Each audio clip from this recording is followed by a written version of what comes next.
Hey you guys, it's Peter, and welcome to my channel, Peterisms, where I tell stories of my life and just little things that I've learned as I have grown into the person that I am today. And I'm doing a little bit better today. I have been really pushing myself to get stuff done today and do things that I just didn't think that I could do 2 or 3 days ago.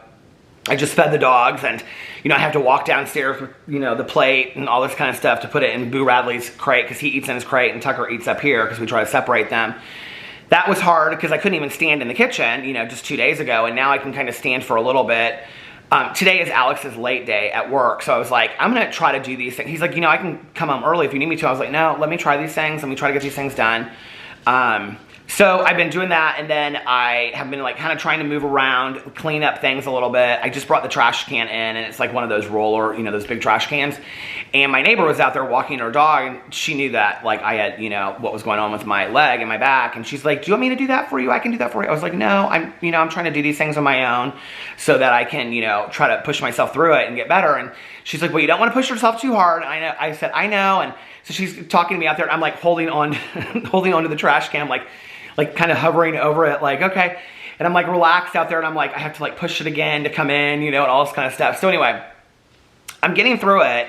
It's hard. I'm sweating bullets just getting this stuff done, but it's okay. I'm learning. I'm learning, a new way of getting through this. And I have a lot of gratitude. I think that's the biggest thing that's come out of this is so much gratitude for the condition of my life and my health, when there are so many people out there that have it 1,000 times worse than I could ever imagine having it, So I have a lot of gratitude for my life and the fact that I have a lot of people that are willing to help me and take care of me and, have reached out. And I just feel so incredibly blessed, even in immense pain, I feel very, very blessed. And it's taken me a couple days to get there. Like I said on Monday, I felt pretty hopeless, but today I don't feel hopeless. I feel hopeful, I think, and inspired. I think inspired is a good word to use. So many people have shared their stories with me about how they got through this and what they did, and not to let myself get down and sad and things like that. So that's been super, super helpful to me.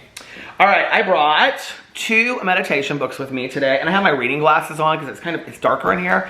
It's 6:14, so I may need my reading glasses. I needed them for my last one. My last video that I did. So I think I'm gonna read from The Journey to the Heart by Melody Beatty first. Let's go in here. It's August 6th. Let's see what this is about today. Well, hello, Tucker. How are you? He said, I'm here for the meditation. Don't even worry about it. Boo Radley's laying right here by his side. Well, hi, Boo Radley. He said hello. Okay, find neutral ground. These guys have been my best friends. Haven't you so much? I just have to show you this. This is so funny. Well, I don't know if I can do it with the ring light, but can you see? Hello, Boo Radley. This is my life with dogs. Okay, hold on a second. Now I've totally messed up the ring light. August 6th, find neutral ground. There is a town in Idaho, Lava Hot Springs, that overflows with quiet and expensive hostels offering hot mineral water soaks to all who pass through. Folklore has it that in days long past, warring tribes would put aside their differences when they came here to soak in the waters and heal. This sacred ground was neutral territory. Although most of us are not at war with another tribe or even another person, many of us have been at war with ourselves. I have spent years judging myself and my experiences. As I have opened up to my emotions, I have spent time and energy judging those too. Are we wrestling? Often, I expend as much energy judging and labeling the experience or emotion as I do living it. What is it? You guys cannot see this, but he's right here. And do you want to come over here? Honey, come on. Boo Radley, if you can walk over, sweetheart, come here. They don't understand that I'm doing a meditation. Okay. Often, I expend as much energy judging and labeling the experience. What is it? You need attention, don't you?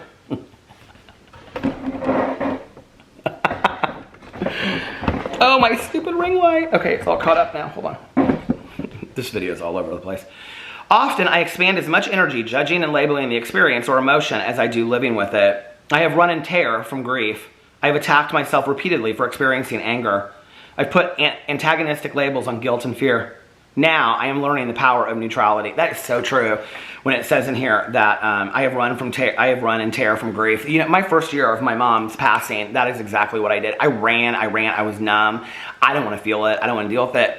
And you know, when I came back into the rooms of the 12-step rooms of recovery, that was when I started feeling my emotions again. And I can remember I was just like so overwhelmed with emotions. Like I would cry every single day because I hadn't felt the grief. I hadn't allowed myself to feel all of the grief that I had been going through, you know? And then when it says in here, I have attacked myself repeatedly for experiencing anger. You know, anger is an emotion. We all feel it, you know? It's like my old sponsor used to say to me when I would like, because I'm somebody that has had a lot of anger in my life, you know?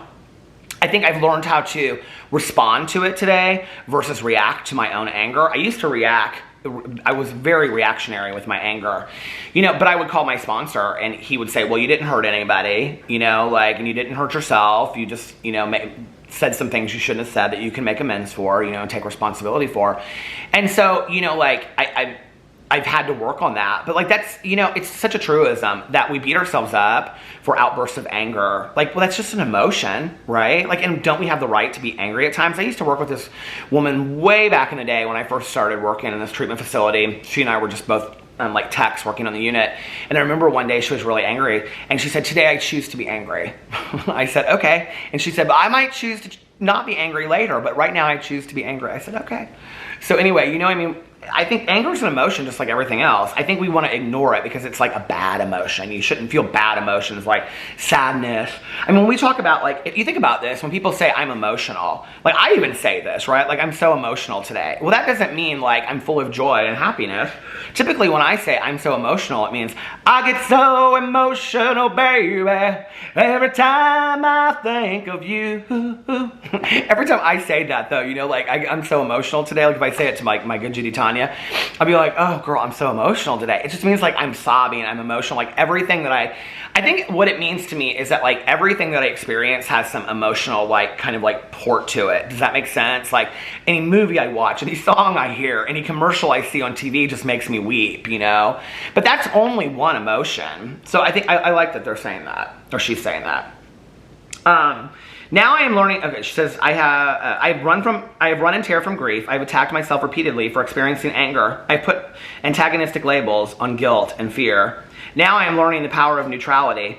It speeds my growth process, the time it takes me to learn my lessons. If what I am going through isn't wrong, then I am free to have the experience and embrace its lessons.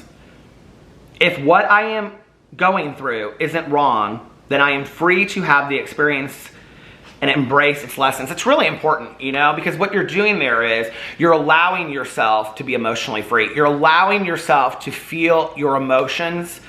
And we talk about these words and we throw these words around like with I don't know, there's being authentic or being genuine, you know, but if you allow yourself to feel your authentic feelings, and what that means is not masking them, not hiding them, okay, to you, to yourself, to feeling your authentic feelings, like what are you really feeling?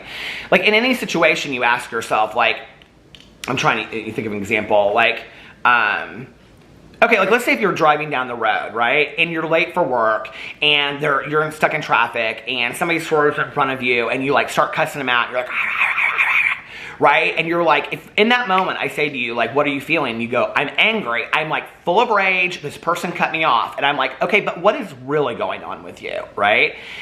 Like, and maybe not in that moment I ask you, but like if I ask you later and we unpack that, you know, and you say, okay, well, what I'm really feeling is that I'm mad at myself. Okay, this person cut in front of me. It's gonna make me later to work. I'm mad at myself because I didn't get up in time. I didn't get the things done last night that I needed to get done, so I'm not prepared for tomorrow. Slap my thigh, right, Tucker? I don't really want to go to work anyway because I hate this job, you know? Like maybe that's the real authentic feeling inside. So if that anger allows you to get to that period, well, that's healthy then, right? But allow it to get you there. Allow it to, you know, let yourself feel what's really going on and then discover what's really going on. And that's where, like, I think writing is really so helpful, like journaling and doing written inventory. If what I'm going through isn't wrong, then I'm free to have the experience and embrace its lessons. Neutrality brings peace and the freedom to learn. As we continue our journey, the journey of the soul, we can learn to find the peace offered by neutral territory. We let ourselves have our experiences, the ones we have chosen, the ones we've created, the ones we've been given. We let each burst of energy we need to feel, we let each burst of energy we need to feel pass through without judgment, good or bad. Is this good or bad? I don't think so, just energy. We learn to let I'm reading this last paragraph so poorly, I'm sorry.